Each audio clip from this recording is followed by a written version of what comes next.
আজকের ভিডিওটা দেখেন কিভাবে কৃষিয়া করে। হ্যালো, আসসালামু আলাইকুম, সবাই কেমন আছেন?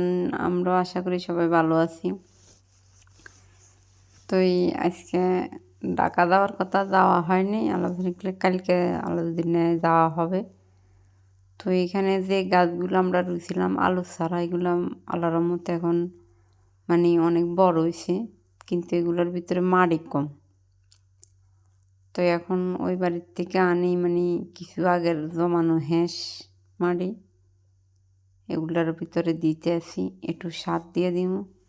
সবাই দেখতে থাকেন।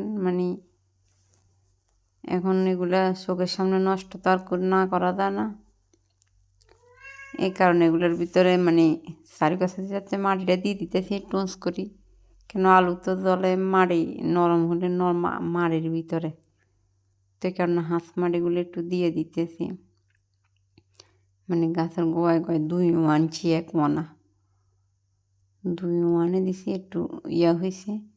এগুলোর উপরে কিছু লবণ হ্যাঁ আমি নিয়ে এদিকে মা আইও, কিছু নুন সার দিয়ে দিব, পুরাটার ভিতরে দিয়ে দিব। আলাদা থাকলে আবার ওই কিছু দৈন্যা আবার বান্যামো, এই কারণে এগুলো দিয়ে দিছি।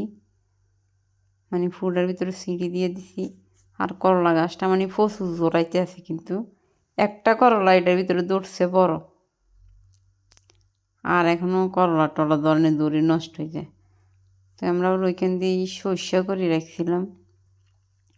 তো এগুলোর ভিতরে অন্য কোনো সার না দিই, শুধু এই সারটা কিছু ছিঁড়ে দিছি, যাতে সর্ষেগুলো তাড়াতাড়ি একটু বড় হয়ে যায়। বড় হইলে মনে করেন এখানে আবার ওই সঙ্গাটা লাগাইমু, সর্ষেগুলো নষ্ট হইব।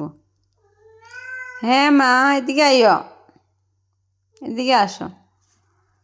তো এগুলো সর্ষে আর কি, এগুলো সার দিয়া দুধ একটু তাড়াতাড়ি বড় হয়েছে। তো ভিডিওটা কেমন লাগছে সবাই জানাবেন। আশা করি সবাই ভালো থাকবেন।